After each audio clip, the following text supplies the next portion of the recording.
Hello, everyone. Welcome to our live event on our channel. This is AJ from Habitat Association. I'm working as a project manager as part of our digital transformation program. Today, we are airing the first session of our international live event series. And let me introduce our first guest, Stephanie Rosario. She's working as a knowledge manager at the Clubhouse Network. Welcome, Stephanie. How are you doing? I'm doing really well. Thank you so much for having me, AJ. It's a pleasure to be here.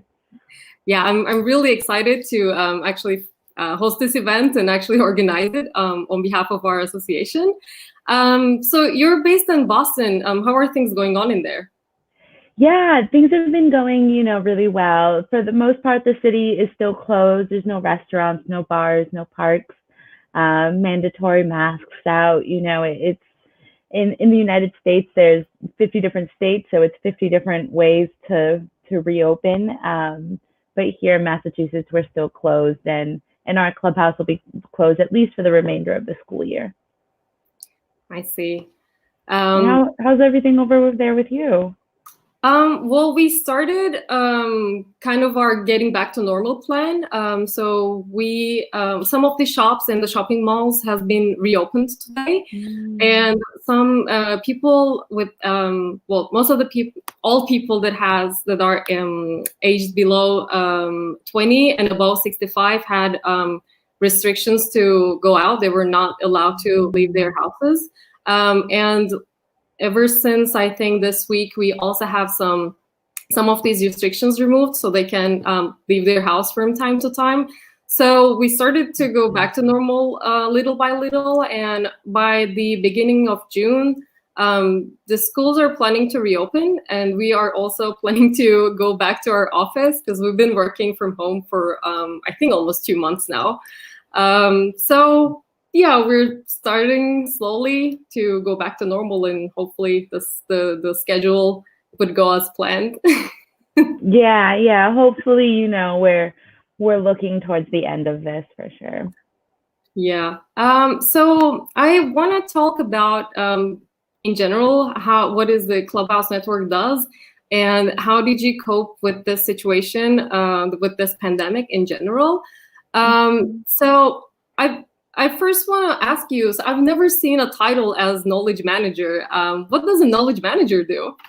Yes, that's actually a question that I get quite a bit. So as a knowledge manager, my primary focus is on collecting, organizing, and then disseminating information, really focused around the Clubhouse Network model. So I do a lot of workshops and in-person trainings for educators and coordinators.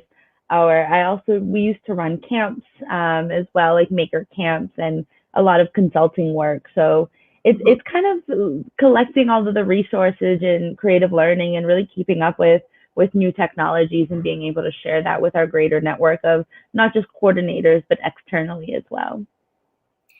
That's actually very interesting. And I mean, one thing is like collecting the knowledge, and the second thing is like disseminating it. It's really important because that's how actually people can take advantage of the collection of the knowledge. So could you introduce us the Clubhouse Network and the learning model? Yeah, so the Clubhouse Network, we've been around for 26 years. It started with one single clubhouse in Boston, Massachusetts, and it's now expanded to over 100 around the world. So our entire learning model is really focused on youth-centered making an interest around the use of technology. So we encourage you to play with 3D printers and vinyl cutters and sewing machines and really anything that's of interest of them, photography equipment, video equipment. And it's really meant to be like a free-flowing style of education where the youth are really the ones that are guiding what they're learning. So they can come in one day and say, I want to explore robotics. And that's what they can work on. And if the following day they want to explore a Photoshop project, they can do that as well. So we really encourage kids to kind of be the leaders of their own education through the use of technology. I think that also entails a lot of face-to-face interaction and like being part of a community as well. So would you talk about the Clubhouse Network's like online system? I think that has gained more importance during these times. Yeah, You're absolutely right. Our entire model is focused around in-person interactions. We work with mentors in the space and also the coordinator working with youth. So they're really working together to learn more and share knowledge. But that has since shifted. Most of our sites around the world are closed. But really, you're right. That has shifted to be on a more online platform. And I think it's really pushed us to be a little bit more innovative and find new ways to connect. One being, we have both internal intranet for staff, which is Clubhouse Connect, and that's a place where anybody that works within the Clubhouse Network clubhouses anywhere in the world can post either questions or resources or project ideas. And it's a great way to share about what people are doing and kind of ask questions from others that are doing similar work. Right now, we're also doing a lot of virtual gatherings around certain topics that are kind of impacting everyone. For example, how to reopen safely when the time comes, and how can we engage kids when they're home. And for the youth, I really want to kind of take a second to talk about the Clubhouse Village.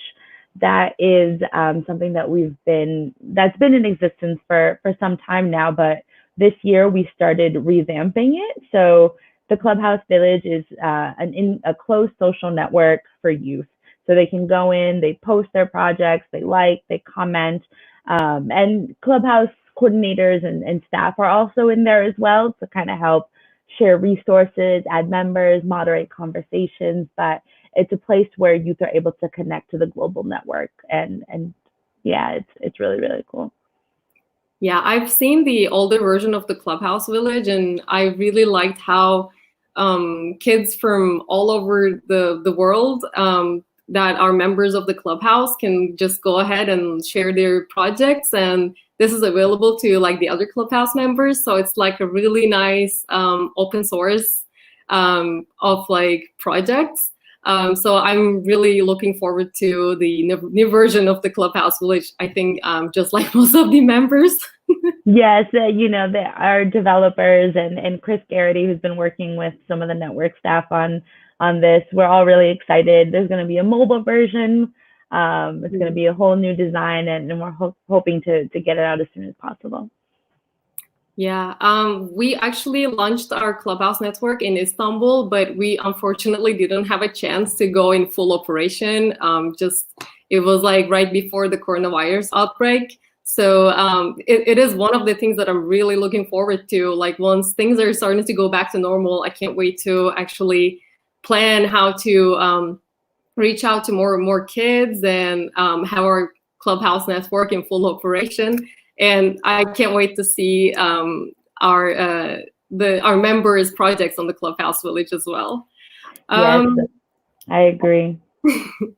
So talking about the coronavirus, so how did the Clubhouse got affected from the COVID-19? Because you also mentioned that the learning model is based on face-to-face interaction because it involves mentors and members.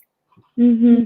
Yeah, so all of our sites around the world really kind of operate independently, but most of them, I'd say, out of the ones we surveyed, only 2 are open, and they're shifting their programming quite a bit, and that was really hard because we started with this idea that maybe we'll close for a week or 2, and then now, as you mentioned earlier, it's been 2 months, and here in the U.S. there's really no clear sign of when we're going to reopen. Because it's up to each individual state and city. So it will be slow moving to return for sure. We've had to adapt, and that shifted to a lot more online engagement and online learning as well. Yeah. I think kids will be really looking forward to go back to normal.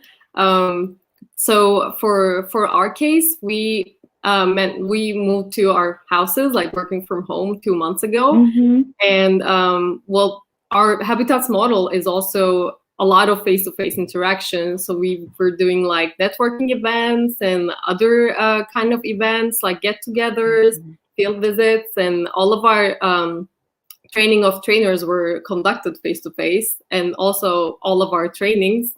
So we also had to adapt all of that. So now we're conducting most of our events online, just like the one that we're in right now, which also gives us an opportunity in a way, because now we have the chance to do these events internationally, which is great.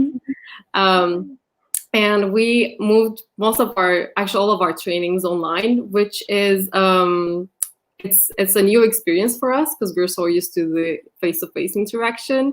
But I think also Turkish people are getting used to this online trainings because it was not quite of a big thing.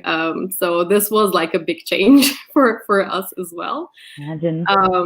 And we also got involved in a couple exciting events. We got to be the organizer for Coronathon Turkey, which was to find solutions that were caused by the coronavirus. And we also did a version for the high schoolers, which was COVID-19 Turkey. So this was to find technological solutions to the coronavirus. And this was conducted with high schoolers. So two exciting hackathons that we managed to pull out during these past 2 months. So which online channels were the most suitable for the Clubhouse network purposes? Yeah, so we've really tried a bunch of different things, and I think it largely depends on who we're trying to reach. When it comes to youth engagement, Kamal London, for example, the coordinator of the flagship Clubhouse in Boston, he's been doing live illustration tutorials on both Facebook Live and Instagram Live, because those are already platforms that youth are using. Another popular one that I've seen is Discord, which is big in the video gaming world, but it's similar to WhatsApp, where you can do video messaging, text, audio, and it's both web browser friendly and friendly on mobile. So you're really able to engage a lot of different youth and have big group conversations, which has been really great. Because getting youth in a Zoom meeting, I think as adults, we're really used to that. That makes, but youth are they get a little bored, I think, with that sitting in front. So these programs offer them something more aligned with what they're already doing. And for our network, we are doing regular Zoom meetups. So sometimes they're very informal, just having conversations about how everyone's doing and just catching up. And others are really more pointed of let's have a conversation of how we can share resources, or what does remote engagement look like, and how do we know if we're being successful at what we're doing? Because we are a global network, there is a really big array of needs. What a youth in Amman, Jordan needs is going to be very different from someone in Colombia or Costa Rica, so so it's a lot right now, but the coordinators are working really, really hard to really figure it out. So talking about youth and online interaction, how youth perceive this online interaction, or how do they feel about this new adaptation of the Clubhouse network, like going online and connecting online? Yeah, I think in all honesty, I think kids do miss their friends. They miss being in the physical space. If they had to pick one or the other, they would definitely be in there. But I think that they're also just really appreciative that coordinators are checking in on them and are still trying to keep them engaged in some way. Learning has also shifted. The reason that we are in the communities that we're in is because there's largely a large technological gap.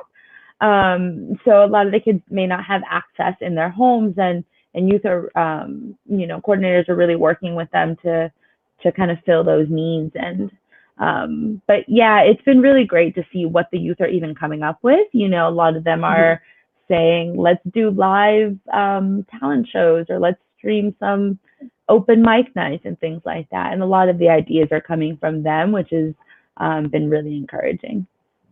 Those actually sound like a lot of fun, and it's actually surprising to see how many stuff that we could actually do online. I've never thought of doing an open mic night or open mic event online, and that could actually work quite fine. Yeah. One of the sites in the Midwest is doing it, and another one is doing it today. And I think in one positive thing that I would say has come out of this is it's really pushing us to be a lot more innovative in how we deliver content and how we have to adapt in during this time.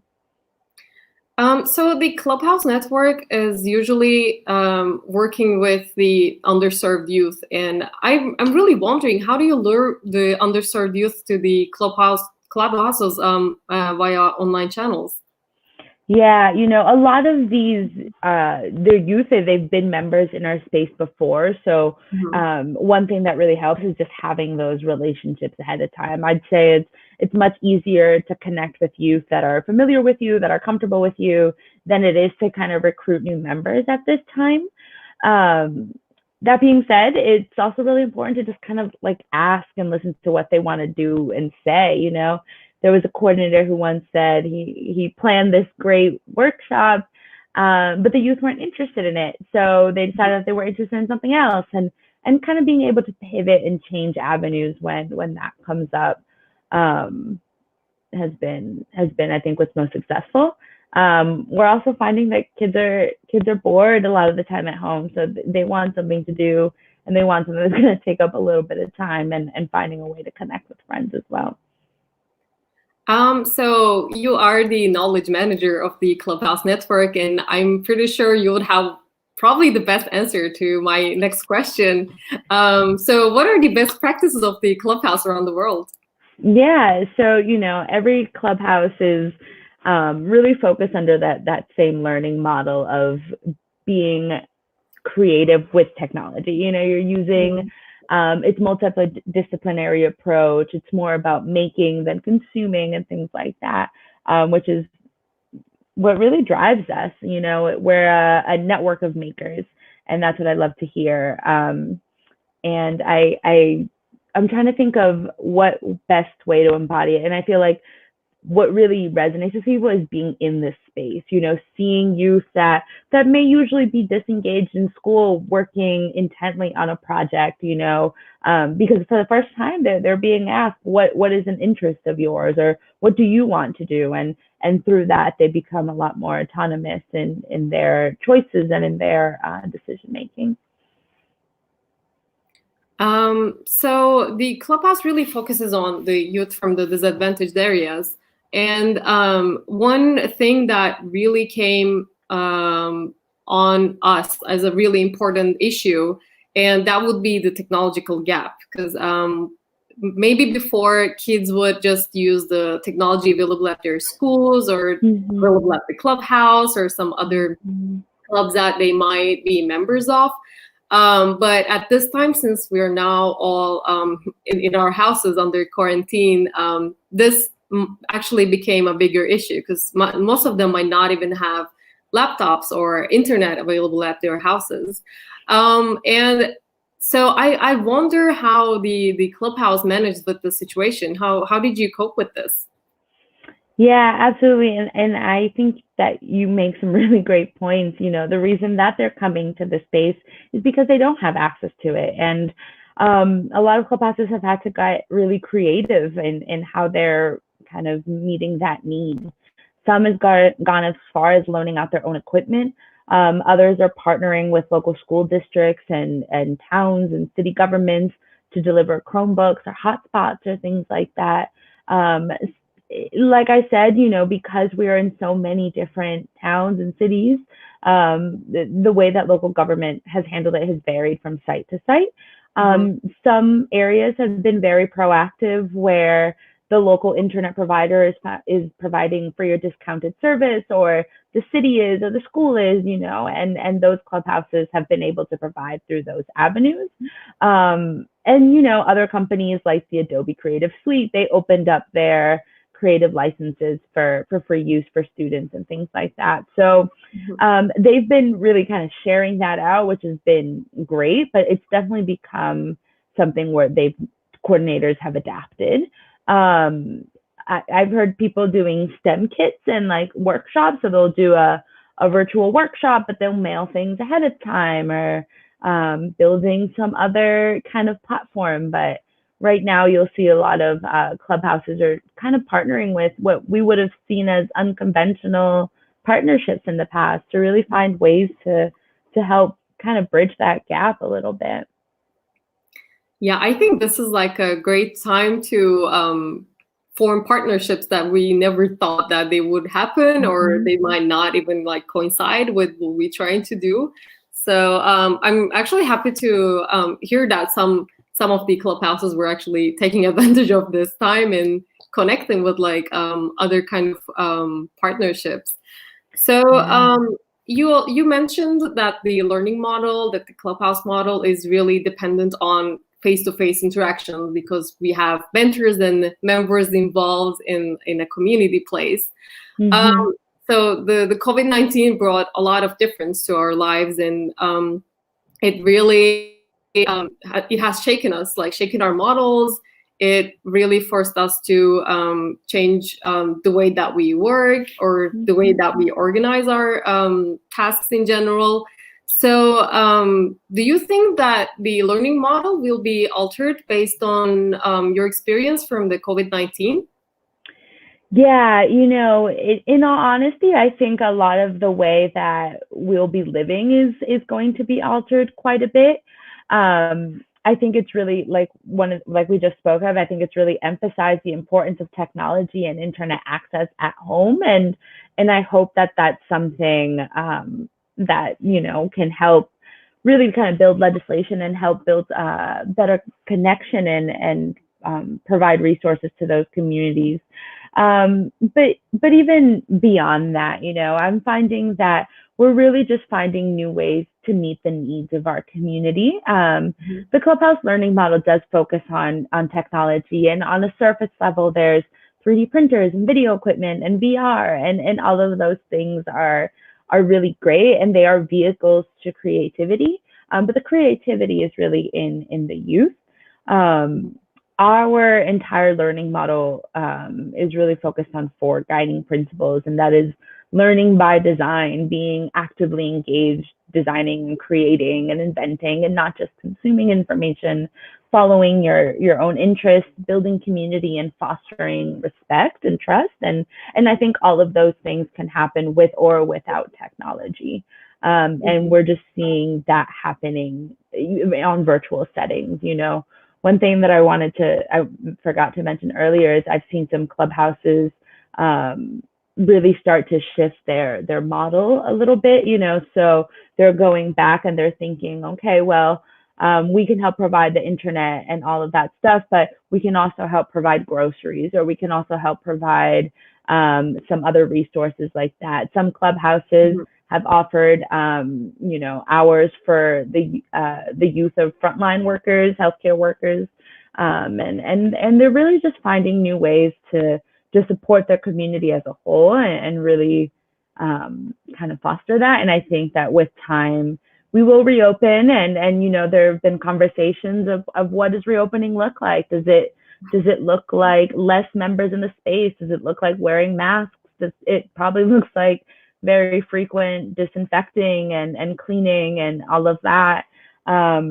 And I think right now, you know, we're encouraging everyone to look at the CDC guidelines and follow their local government officials. But I think that in the coming weeks, we're hoping to gather some input around what does that look like? Are there temperature checks? Are there, if there's a known case, that's, you know, how long do you shut down and things like that? All of those questions, I think with time will be easier to answer, but it's definitely something that is on the forefront of all their minds. I've also seen one of the clubhouses, they've sent out some projects that they can do with the stuff that they have at home. So just like simple DIY projects. I thought that was really interesting too, because I mean, it's just, it's one way to be creative, to like make use of the stuff that you already have at home. So I found those projects really interesting. Yeah, I love that. You know, there was once a coordinator based in Mexico City who said, we always talk about providing more resources, but sometimes we're more creative when we have less. And that's always been really interesting to me. Yeah, I think we are also trying to figure out how we're going to adapt to this new time, because all of our trainings were also face to face. So now we're kind of in between of like figuring out how to proceed like from now on. What kind of a model should we adapt? And this is like the most important topic that we've been discussing for the past 2 weeks, especially since now we're also planning to go back to slightly normal schedules. Mm-hmm. I mean, it's also like another important thing is like trying to keep another community, like a community online as well, because it really we felt like we connected to more people. We reached to like different people that we might not reach maybe face to face. So this was definitely like interesting time to like learn and experience, I think. Yes. Absolutely. I fully agree with you there. And I would actually love to learn from you all as when you reopen, what is working for you and what are the processes that you have in place. So yeah, I think we can share and learn more. Yeah, they're definitely making some alternations like to our sitting in the workplace, and how now we're gonna we might just work or even like get to work. So I think we're all gonna see it in June how it's gonna work out. Yeah. I hear you there. I'm interested to see how this all pans out. Yeah, well, we'll definitely be in contact, especially I can't wait to actually talk to the other clubhouses when we all start to like reopen little by little, and so we can actually take off with our operations in Istanbul as well. Yes. But so I don't think we have any questions from the audience. So do you have any like final notes you wanna make? You know, I think the only thing I would love to share is that it's really important to people understand that you can be creative, like you said, with just what you have in your home. And I think this is really pushing us to be more innovative than we were before, which I love to hear. So I'm always very interested in what people are making at home and how they can share that with others. Yeah, it's great. Cool. Yeah, I really, I mean, besides all the health issues that this caused, it also had like an innovation side to it as well. Mm-hmm. I just hope that people are gonna stay healthy and this is not gonna get any worse than this. And hopefully we're gonna go back to normal very soon, because I currently can't wait to go back to my normal. I don't think you're alone in that. Well, thank you so much for sparing time for us. This was a great talk. I really enjoyed hearing about the Clubhouse Network and how you coped with the situation and how you're taking care of this situation. I think we have one question. So one question is, does Turkey offer free Wi-Fi in its cities? So as far as I know, not all the cities might have it. So some of the local places might have it, but I don't think it's very wide, unfortunately, which also has been another issue in Turkey. The technological gap has been quite big. We also were trying to figure out how to reach children without laptop or just youth in general, or people who does not have internet connections. Mm-hmm. And yeah, one unfortunate thing is we do not have available Wi-Fi very widely. So yeah. Mm.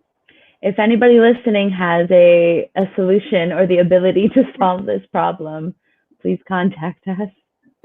Yeah, or just put it underneath the comments so we can also see or just get ideas. We'll follow up. Well, thank you so much again for joining me in the first live show. I really enjoyed talking to you and hearing about your work. It's always very exciting to follow the Clubhouse Network and also be a part of your network, hopefully in full operation very soon. Yes, and we're so happy to have you, and I'm really grateful to have been here. I love Habitat in the brief time that we've been partners in all of this, and I'm really looking forward to visiting your clubhouse when everything's up and running one day. Yeah, we were really waiting for you to come visit us as well. I'll be there. Great. Thank you so much, and take care and stay healthy. Thank you too. Bye. Bye.